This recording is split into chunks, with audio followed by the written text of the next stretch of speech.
Good morning po sa umagang ito. Tayo po ay magpapatuloy sa ating online devotion. At sa ating pong pagsimula, magbasa po tayo ng talata. Ephesians chapter 4 verse 17 hanggang 32. Ito nga ang sinasabi ko at sinasaksiyan sa Panginoon na kayo'y hindi na nagsisilakad pa na gaya naman ng lakad ng mga hintil sa pagpapalalo sa kanilang pag-iisip, na sa kadiliman ng kanilang pag-iisip ay nangahiwalay sa buhay ng Diyos dahil sa kahangalang nasa kanila dahil sa pagmamatigas ng kanilang puso, na sila sa di pagkaramdam ng kahihiyan ay napahikayat sa kalibugan upang kalakalin ang lahat ng karumian ng buong kasakiman. Ngunit kayo'y hindi nangatuto ng ganito kay Kristo.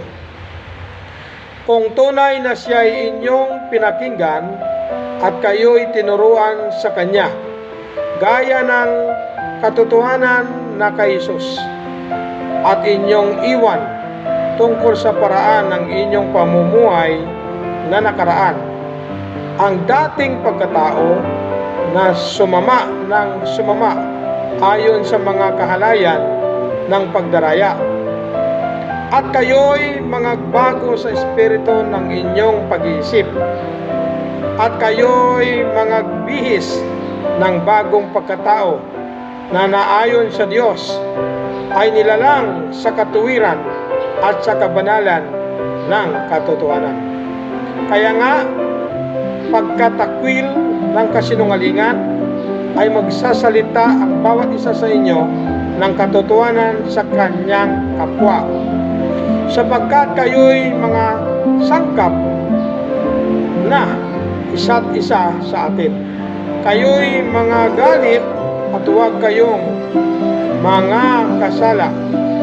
Huwag lumubog ang araw sa inyong galit. Nabigyan daan man ang dyablo.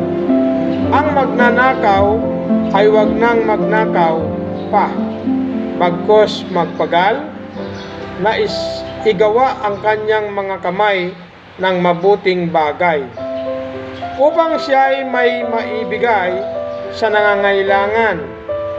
Anumang salitang mahalay ay huwag lumabas sa inyong bibig, kundi ang mabuting ikatitibay ayon sa pangangailangan, upang makinabang ng biyaya ang mga nagsisipakinig. At huwag ninyong pighatiin ang Espiritu Santo ng Diyos, na sa Kanya kayo'y tinatakan hanggang sa karawan ng pagkatubos. Ang lahat ng kapaitan at kagalitan at pagkakaalit at kadaldalan at panglilibak ay mga alis nawa sa inyo, pati ng lahat ng masasamang akala. At magmagandang loob kayo sa isa't isa, nga mahabagin, na mga patawaran kayo sa isa't isa, gaya naman ng pagpapatawad sa inyo ng Diyos kay Kristo. Tayo po ay manalangin. O Diyos na makapangyarihang Ama, maraming salamat po sa umagang ito. Pagpalain niyo po ang mensahe. Bigyan niyo po kami ng karunungan at kaalaman. Dalangin ko po na kayo po ang maluwalhati at malulugod. Ito po ang aming dalangin sa matamis na pangalan po ng Jesus. Lahat magsabi ng Amen. So sa umagang ito, ating pong paksa sa ating pong devotion ang pagkakaiba ng pamumuhay ng walang Kristo at mayroong Kristo. Ano kaya ang pagkakaiba ng buhay ng Kristiyano sa unbeliever? So, ang buhay ng mga hintil sa biblical time ay kaiba po sa ikumpara natin sa mga hintil na nakakilala na po sa Panginoong Jesucristo. Ayon po sa Ephesians 4:17. Ito nga ang sinasabi ko at sinasaksihan sa Panginoon na kayo'y hindi na nagsisilakad pa na gaya naman ng lakad ng mga hintil sa pagpapalalo sa kanilang pag-iisip. Si Apostle Paul nagsabi, "Walk not as other Gentiles." Meaning, there was a big difference of living between the life of being in Christ and life without being in Christ. Number one, the life of the Gentiles walk without Christ. Ito po yung buhay ng mga wala pa po sa Panginoong Hesus. Number one, according to the course of this world.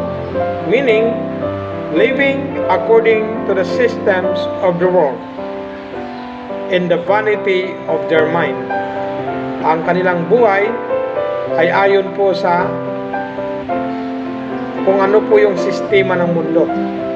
Ang sistema ng mundo, ang mga kabataan wala nang pong paggalang sa mga magulang, walang respeto, hindi marunong magpasalamat, hindi marunong sumunod sa mga magulang.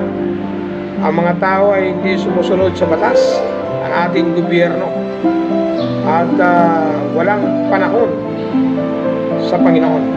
Pangalawa, having the understanding darkened. Their knowledge ay malabo at nadiliman ng influence ng dyablo. Ang kanilang iniisip, lahat ay masama. Pasama ng pasama. Parang katulad po sa panahon ni Noah. And number 3, separated from the life of God and ignorance about real God, because their heart is blind. They know that there is a God, but they do not know who is the truly God. So they believe in God, but they are not living according to the will of God.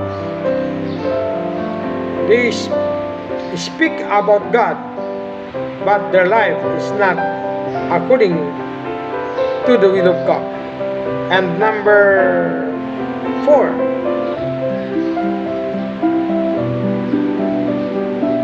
we are given of ourselves over unto lasciviousness, and thinking always about fleshly matter. So sila po ay nabubuhay ayon po sa pita ng laman, ayon po sa kagustuhan ng kanilang sarili, hindi po ayon sa kagustuhan ng Diyos. Yan po ang pang-apat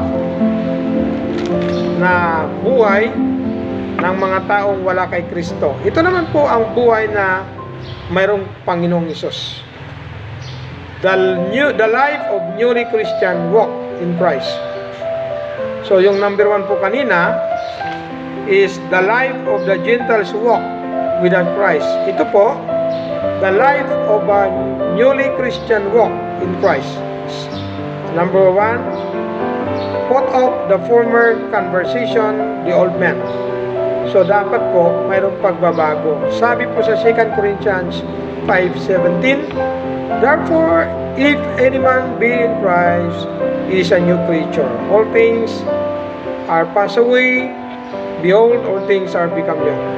So dapat po ay hindi na po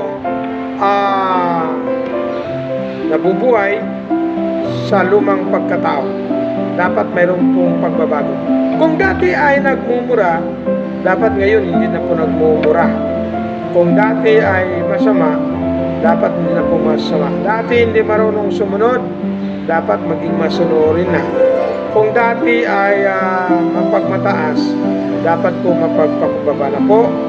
Dati hindi po mabuti, dapat po kapag nasa Panginoong Hesus ka na, mabuting mananampalataya ka na. Number 2, renew the content of mind. Dapat po binabago, may pagbabago sa mga laman ng pag-iisip.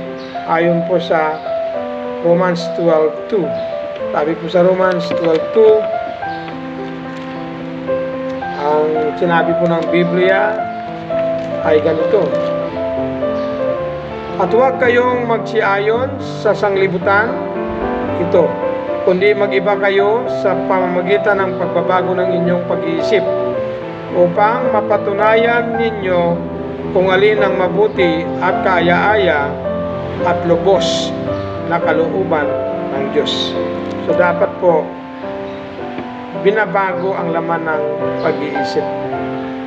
Dapat panay mabuti na, hindi na po nag-iisip ng masama. Number 3, to be under control of the Holy Spirit and be holy in your Christian life. Ibig sabihin yung be holy, avoiding doing sin. Avoiding doing is not right with God, in the sight of God. Even you are alone, kahit nag-iisa ka, ang gagawin po ay ang mabuti. Lahat po ay mabuti na. Yan po ang number 3. Number 4, living in the truth. According to Ephesians 4:25.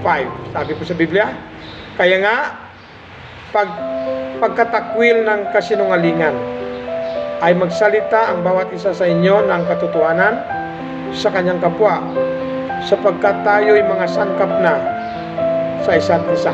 So, ibig sabihin po, we need to live in the truth. And number 5, hate evil and love all the good things. Dapat po ay mahalin natin ang lahat ng mabuti at huwag nating mahalin ang masama. Sabi po sa Biblia, kayo'y mga galit at huwag kayong mga kasala. Huwag lubobog ang araw sa inyong galit, nabigyan daan man ang dyablo. So dapat po, hate evil and love all the good things. Pwedeng magalit, huwag magkasala. Ano po yun? Ibig sabihin po, ang nagagalit tayo dahil sa kanilang kasalanan, hindi po sa kanilang karakter. Pero kung mayroon pong kagalit, ay kailangan po ay dapat ma-resolve kagad, ma-solve ng maaga. Huwag na pong paabutan ng sunod na araw. Huwag na pong palubugan ng araw. Ibig sabihin po, dapat mayroon po kagad na pagkakasundo sa araw na yun kung mayroon pong nangyaring hindi maganda. Pag sa gabi naman po, huwag na pong paabutan ng kinabukasan. And number 6, don't steal anymore, but rather work hard and exercise to help the Christian who are need help. So wag na po tayong magnakaw. So iyon po ang buhay na bagong mananampalataya kay Kristo. Dapat po hindi na po nagnanakaw. Example, jumper, pag nanakaw ng kuryente, hindi po yan dapat ginagawa ng totoong Kristiyano. At kung dati magnanakaw ng pera or mga property o mga gadget o anuman na ninanakaw, ay dapat po hindi na po ginagawa yan ng mga bagong Kristiyano, yung totoong tao na nakakilala sa Panginoong Jesucristo. And number 7, don't speak evil or bad words or bring jokes toward other people. So, huwag na po magsalita ng masama at saka mga hindi magandang salita. Kahit po mga joke, huwag po yung mga mahalay. Kailangan po nating iwasan. Huwag na po nating isasabuhay yan. So saan po makikita? Ephesians 4:29.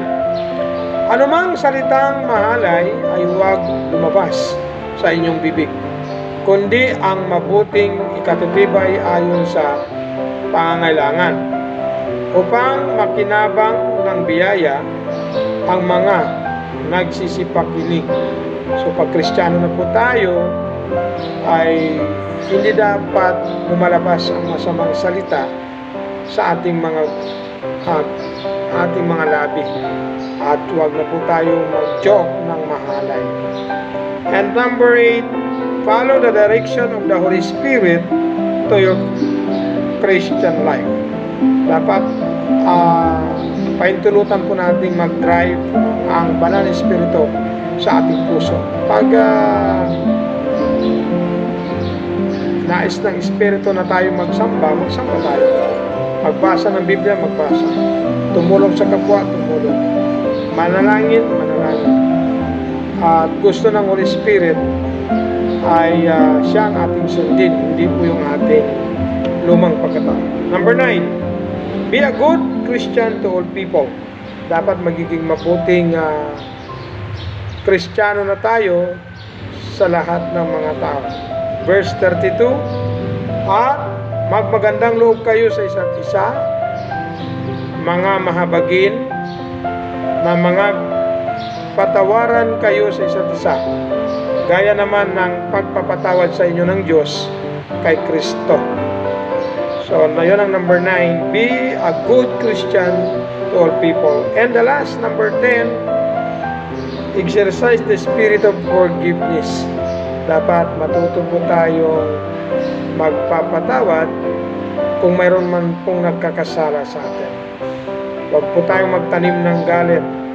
Pag tayo po ay magpapatawad, dapat matuto po tayong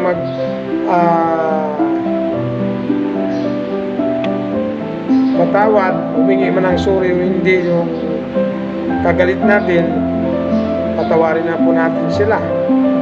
At huwag po tayong magtanim ng galit, para ang pag-ibig dapat ang mag-aari sa ating puso, para makamove on tayo at saka malulugod ang Diyos Ama.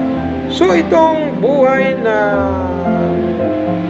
kay Kristo ay hindi po ito kaya ng mga taong walang Kristo. So anong gagawin? Kasi ang buhay na walang Kristo ay masama. Ang buhay na kay Kristo Jesus ay nasa kabutihan. So ito lang po ang gagawin, 4 na bagay. Number 1 ay aminin mo na ikaw ay makasalanan. Ayon po sa Romans 3:23, for all have sinned and come short of the glory of God. Lahat po makasalanan. So dapat, pangalawa, pagsisiyan natin ang ating mga kasalanan. Sabi po sa Acts 3:19, repent and be converted, that your sins might be blotted out. Kailangan pagsisiyan natin ating mga kasalanan. Pagbabago ng pag-iisip yan. Number 3, believe on the Lord Jesus Christ. Dapat sumampalataya tayo sa Panginoong Jesucristo na siya ang anak ng Diyos at siya po ay nagpakatawang tao bilang isang Diyos na nagpakatawang tao. Siya po ay namatay sa cross. Binayaran niya po ang ating mga kasalanan.